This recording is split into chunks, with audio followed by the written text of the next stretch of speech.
안녕하세요. 저는 30대 중후반 미혼 여자입니다. 이 나이가 되어서 대인관계에 대해 고민하게 될 줄은 몰랐네요. 성격은 내성적이지만 겉으로 보기엔 쾌활하고 외향적입니다. 초면인 사람에게 말도 잘 걸고 대인관계에도 적극적이에요. 모임에 참석하면 모두에게 대화하며 안면을 트려고 먼저 노력하고 어색한 관계일 경우 대화를 주도하며 분위기를 부드럽게 만들고 소외되어 있는 사람도 챙겨갑니다. 그런데 사람들이 저에게 먼저 다가오는 일도 없고 깊은 관계를 맺고 싶어 하지 않습니다.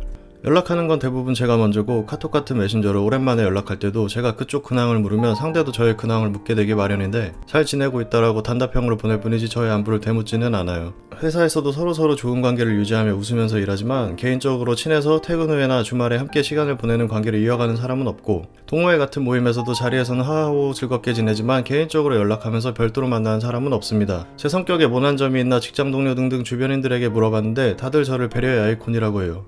싸움에 일어날 주제나 상처가 될 만한 말, 뒷담화 등은 전혀 하지 않고 항상 먼저 챙겨주고 나서서 도와주는 편이거든요. 나이가 들수록 오지랖 구별도 탁월해져서 낄낄빠빠도 잘하고요. 그래서 정없이 느껴지나?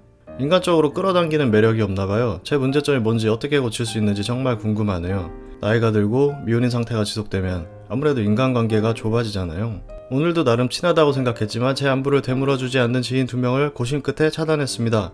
매번 먼저 연락하고 상처받는 게 싫어서요. 답답합니다.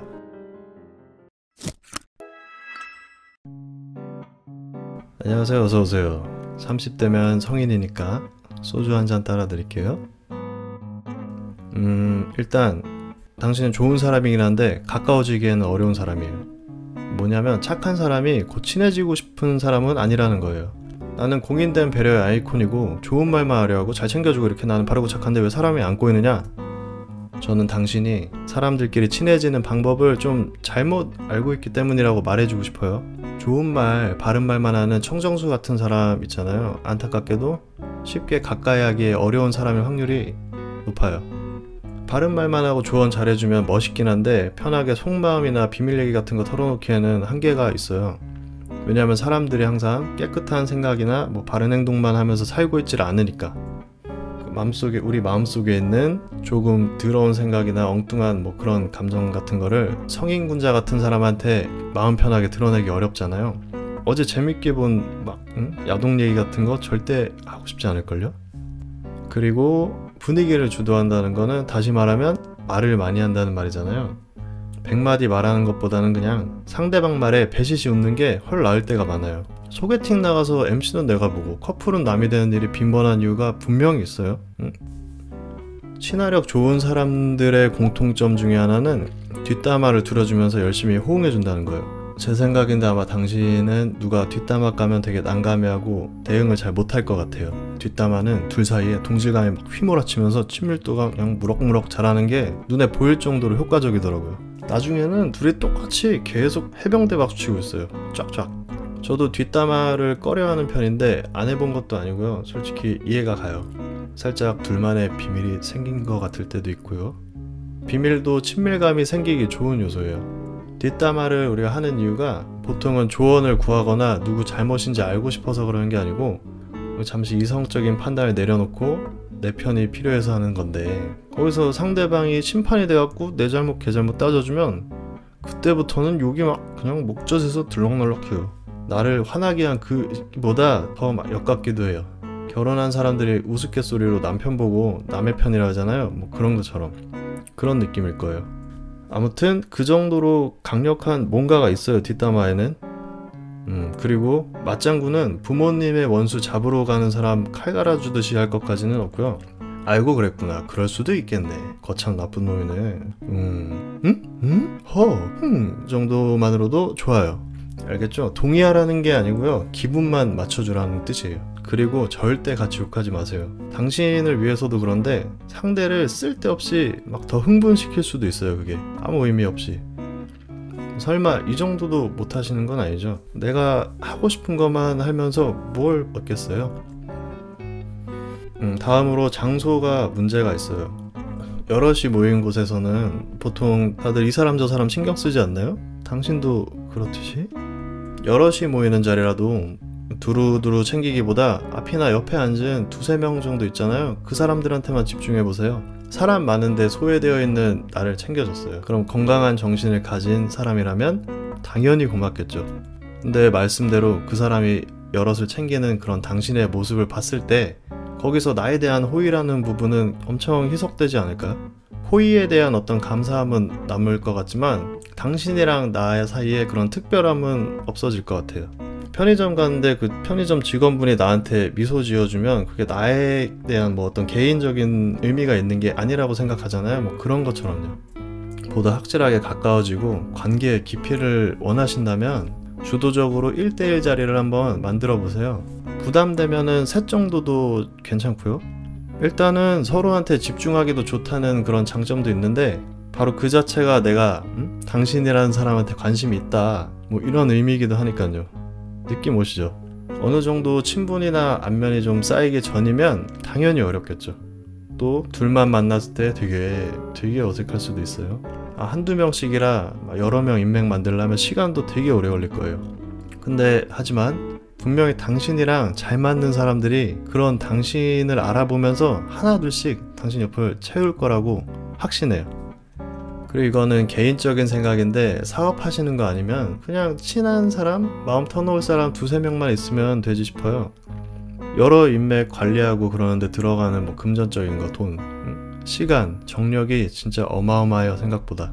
뭐 시집 장가가는 친구나 뭐 그런 게 늘어나는 나이라서 같이 놀 사람도 막 줄어드니까 더 외로울 거고 뭐 이런저런 이유로 인맥은 자꾸 줄어가고요. 그리고 미혼에 아마 깊이 만나는 이성도 없는 것 같은데 그래서 더 외롭고 초조해갖고 지금처럼 사람에 목마른 거겠죠? 이따가 다시 말하겠지만 지금 인맥이 줄어드는 건 당연한데 그래도 인맥을 많이 그리고 쉽게 만들고 싶으면 되게 간단해요. 사람들한테 꾸준히 연락 돌리고 자주 만나서 밥 사주고 술 사주고 뭐 선물도 줘보세요. 지금처럼 메시지 보내고 답장 좀 섭섭하게 받았다고 차단하지 말고 전화 4-5번 뭐 그 정도 안 받았다고 삭제하지도 말고요. 꽤나 많은 사람들이 자기한테 적당하게 그리고 꾸준하게 연락하고 찾아주는 사람을 되게 좋아해요. 제 친구 중에 한 명처럼 몇 년을 그냥 한결같이 2시면은 술 먹으러 그냥 새벽 2시면 나오라고 전화하는 거 진짜 강비추, 절대 비추. 그러나 그 와중에도 정이 느껴지는 것도 사실이에요. 근데 하지 마라 진짜. 어쨌든 외향적인 사람들은 좋게 말하면 상대방의 행동에 그다지 민감하게 반응하지 않아요. 신경을 그냥 안 쓰는 거죠. 아이러니하게도 근데 그게 상대방한테 안락감과 존중감을 줄 때가 있어요. 있는 모습 그대로 행동해도 편하니까. 내향적인 사람들 있잖아요. 그렇게 막 그때그때 상대방 반응에 최선을 다하는 거랑 좀 많이 다르죠. 미국의 정신분석가인 디오도 루비는 이런 말을 했어요. 내향적인 사람은 불안의 정도를 낮추는 것이 중요하다. 그것이야말로 자기 성격을 한층 더 발전시키기 위한 열쇠인 것이다. 라고.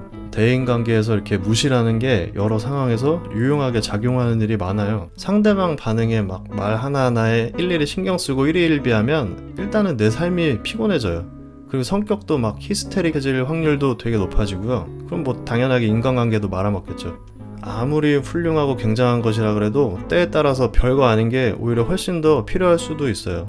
예를 들면 때로는 진심 어린 조언보다 상대방의 뒷담화에 응해주는 게 더 상대가 받은 상처에 약이 될 수가 있고요. 대화를 주도하기보다는 그냥 아까도 말했듯이 상대방 말에 그저 웃어 보이는 당신이 훨씬 매력적일 수도 있고요. 모든 일에 일일이 성의껏 대응하기보다는 그냥 무시하는 게 상대랑 나한테 긍정적인 결과를 가져올 수 있는 것처럼요. 자, 이제 마지막으로 하려는 말은 인간관계가 줄어드는 게 정상이라는 거 좀 깊게, 그리고 인기가 많은 사람이 되는 보다 실질적인 방법에 대해서예요. 30대면은 가장 바쁠 나이 아니에요? 직장에서 자리 잡아야 되고 결혼했으면은 가정에 들이는 시간도 있고 막 애가 있으면 술자리 같은 건 더 어렵겠죠. 회사 회식만 챙겨도 진짜 빡셀 텐데 활동이 이렇게 바깥보다는 나 자신이랑 가족을 향해 있을 때라 갖고 사업하고 영업하는 사람 아니면 진짜 예를 들면은 여가 시간 있잖아요. 나머지 시간을 사람 만나고 술 먹고 놀러 가는 애들 있어요. 그런 애들 아니면은 진짜 인맥 감소는 그냥 순리예요. 당연하다고요. 당연히 큰 노력 없이도 사람들이 들러붙는 경우도 있어요. 그런 사람들도. 근데 우리는 평범하잖아요. 내가 연예인처럼 엄청 예쁘고 잘생기거나 집에 외제차 몇 대 있을 정도로 부유한 것도 아니고 뭐 유명한 토크쇼 진행자처럼 막 입담이 탁월해가지고 막 그런다던가 청렴하고 막 포용력 장난 아닌 성직자 같이 막 이렇게 하여튼 이런 소수의 사람 아니면 우리는 진짜 그저 강가에 널려있는 수많은 조약돌 중에 하나예요. 그런 조약돌 같은 사람들이 대다수고요. 그 중에서 저 사람들처럼 눈에 띄고 싶죠? 그러면 본인 스스로 자신의 현재 상태를 알고 인정하고 받아들여야 돼요. 당신 같은 경우에는 완벽한 그 청렴함과 배려심이 답이 아니었다는 걸 받아들여야 돼요. 그리고 나면 이상과 현실 사이에 그동안 막연했던 괴리감과 불안함 같은 게 사라지기 시작돼요. 그리고 내가 어떤 상태인지 냉정하게 바라볼 수 있어요. 뭘 해야 하고 뭘 해야 하는 상태인지. 여기까지가 준비예요. 준비가 끝나셨으면 내가 되고 싶은 사람을 찾아갖고 그 사람을 유심히 관찰해 보세요. 유심하게. 당신 같은 경우에는 주변에나 인터넷에 평범한 사람이 인기 있어진 경우 그런 거 찾아보세요. 예를 들면 평범했는데 꾸준히 운동해서 몸매 막 작살나고 인기 많아진 일반인 같이, 그리고 그것을 할 수 있는 그런 가능성과 흥미가 있는지, 그 일을 위해서 오랜 시간 노력할 수 있는 힘이 있는지 스스로 판단해 보세요. 그렇게 그 사람을 따라하다 보면 우리는 그 사람의 그런 장점을 어느새 갖게 되고요. 어느 순간부터는 그 나만의 색깔 같은 게 들어간 멋있고 예쁜 조약돌 아니면 바위가 되어갈 거예요. 느끼해. 근데 이거는 선물이나 아첨같이 환심으로부터 나온 그런 허물어지기 쉬운 그런 것과는 질적으로 다르고요. 그렇게 탄탄한 당신의 고유의 매력을 가질 수 있는 방법이에요. 그리고 운이 좋으면 미처 몰랐던 막 그 사람들이 하고 있는 피나는 노력들에 대해서 알게 되고 존경심이 들 수도 있고요. 따라서 그걸 해낸다면 스스로에 대한 자신감과 자존감도 높아질 거예요. 자, 목표까지 길을 잃지 않으려면 틈틈이 그 목표를 확인해야 돼요. 근데 절대 그 목표만을 보아서는 안 돼요. 쓸데없이 목표랑 저 멀리 떨어진 현재의 내 초라함만 굉장히 부각될 뿐이니까요. 목표를 잠깐 확인했으면 다시 목표를 향해 발 앞에 놓인 그 작은 일에 눈을 돌리고 그 일을 하세요. 행동하세요. 복잡하게 생각하지 말고 일단은 행동을 하세요. 한 단계 한 단계.